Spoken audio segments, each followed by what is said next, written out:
Imagine you're watching a predator stalk its prey. Slow, deliberate, every movement designed to confuse what's watching. That's the art of decoys and countermeasures, a choreography of misdirection and survival where machines, sensors, and humans race to outwit each other. Today we dive into the hidden world of deception, from chaff and flares that sparkle like false stars, to electronic ghosts and inflatable doppelgangers that can turn an entire battlefield into a stage of illusions. Start with the simplest, most iconic image. A fighter jet streaking toward the horizon, suddenly trailing a silver cloud that blossoms behind it. That's chaff, thousands of tiny metal fibers released into the air to confuse radar. Radar sees the cloud instead of the aircraft, producing a false target or drowning the real one in junk returns. It's a blunt but brilliant trick. If you can't reliably find what you're hunting, it becomes far harder to shoot it down. Alongside chaff or flares, the jet's pyrotechnic cousins. Infrared guided missiles lock onto heat. Flares are intense, short-lived heat sources ejected to draw that lock away. Imagine throwing a sparkler into the sky while running past a bonfire. The seeker's attention shifts. Modern flares are no longer simple firecrackers, they're choreographed bursts timed to the missile's approach, designed to present a more tempting heat signature than the aircraft itself. But decoys aren't just pyrotechnics. Electronic countermeasures, ECM, are the stealthy magicians of modern warfare.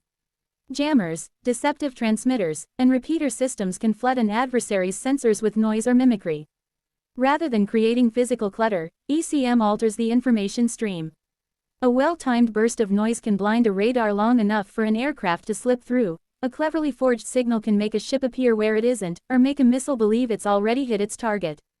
Towed decoys add another layer. Picture a small, expendable device streaming kilometers behind an aircraft or ship on a long cable. It simulates the parent platform's signature, radar, infrared, or acoustic, but sits tantalizingly closer to the threat. Anti-ship missiles, anti-air missiles, torpedoes, all can be lured toward the towed lure while the real asset escapes. These decoys are sacrificial lambs, cheap, replaceable, and devastatingly effective. Under the waves, submarines and surface ships live in a different world of deception. Acoustic decoys, noisy, motorized devices, mimic a vessel's sound profile, creating false sonar targets that ping-pong across the ocean. Some release clouds of bubbles to scatter active sonar, others tow emitters that mimic propeller noise. In the silent, layered world of sonar, a convincing acoustic lie can mean the difference between escape and detection. Inflatable decoys may sound like props from a prank, but during amphibious assaults and aerial campaigns, blow-up tanks, trucks, and aircraft have a long and storied history. Seen from aerial or satellite reconnaissance, a field of inflatable hardware forces the enemy to dilute their attention and attack resources. They buy time, waste munitions, and shape perceptions, a battlefield painted with illusions. Deception isn't only about individual devices, it's about systems and timing. Countermeasures work best when layered. Chaff paired with ECM, flares timed to jammer pulses, inflatable decoys placed where satellite passes will photograph them. It's orchestration. Picture an orchestra. Each section plays a part, sometimes loud, sometimes barely audible, but together producing an effect far larger than any single instrument. History is full of dramatic decoy moments. In World War II, large-scale deception operations, fake armies, dummy landing craft, even false radio traffic, helped convince adversaries that invasions would occur in one place when they were planned for another. Operation Fortitude, for example, used inflatable tanks, fake radio chatter, and a non-existent army to mask the real Allied plans for Normandy. The decoys didn't fight, they fought the enemy's imagination, and often that was enough. Technology pushed deception into electronic realms. As sensors got smarter, designers responded with smarter lies. Digital signal processing that manipulates radar returns, software-defined transmitters that emulate friendly or neutral beacons, and networked decoys that coordinate responses. Today's systems can emulate not just size and shape but behavior, a false contact that moves and maneuvers like a real ship, convincing even sophisticated tracking systems for a short time.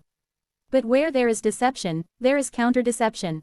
Sensors evolved to look for telltale signs of fakery. inconsistent motion, odd spectral signatures, timing anomalies. Multi-sensor fusion, combining radar, infrared, optical, and signals intelligence, reduces the chance that a single trick will succeed. If radar is fooled, infrared might still see the real heat. If flares distract an infrared seeker, imaging sensors and guidance algorithms might cross-check and reject the decoy. The cat and mouse becomes a technological arms race. Modern artificial intelligence has changed the game again. Machine learning can sift through noisy data to distinguish real from fake, or conversely, generate decoys that adapt in real time to a sensor's attempts to discriminate. Imagine a decoy that observes how a radar responds and alters its emitted signature to remain convincing. Or a defense system that detects subtle statistical differences between real tracks and synthetic ones, flagging them for human review. Both sides gain power from data and algorithms, and battles of perception increasingly play out in code as much as in steel. Legal and ethical questions shadow these capabilities. Decoys that mimic civilian broadcasts, or electronic signatures used for navigation, can cause unintended consequences, interfering with neutral parties or endangering civilians if misused. Inflatable decoys in populated areas risk collateral damage when attacked. As with any military tool, the human cost and the moral calculus matter. Designers and commanders must weigh effectiveness against the potential for harm and escalation. So what does the future hold? Expect decoys to become more networked, cheaper, and more autonomous. Swarms of tiny drones could act as airborne decoys, mimicking formations or dispersing to create a cloud of false contacts. Underwater, autonomous gliders could simulate entire task forces, moving independently for days to confuse surveillance. Electronic deception will grow more sophisticated, but so will detection. Quantum sensing, advanced signal analysis, and distributed sensor webs promise to close some of the current gaps. For content creators and viewers, decoys make for cinematic storytelling because they embody paradox. The most effective weapon is sometimes the one that doesn't destroy anything. It's the ghost that steals a war, the invisible hand that redirects force and shapes outcomes without a single bullet. Visually, it's a playground for drama, clouds of chaff glittering like silver rain, flares puncturing night skies, inflatable tanks sagging under rain, and digital smoke on a command and control screen as operators try to figure out what's real. End with a cautionary image: deception can protect, but it can also escalate. A false contact misinterpreted could spark an unnecessary response. An elegant ruse might inadvertently create the very confusion that leads to tragedy. Decoys are tools, powerful ones, and like any tool, their value depends on the hand that wields them. So next time you see footage of a jet trailing bright flares or a naval ship towing a small, bobbing device, remember, you're watching a conversation between sensors and survival. In modern conflict, perception often matters as much as firepower. The winners will be those who not only build the best decoys but also master the art of discerning truth from cleverly crafted fiction.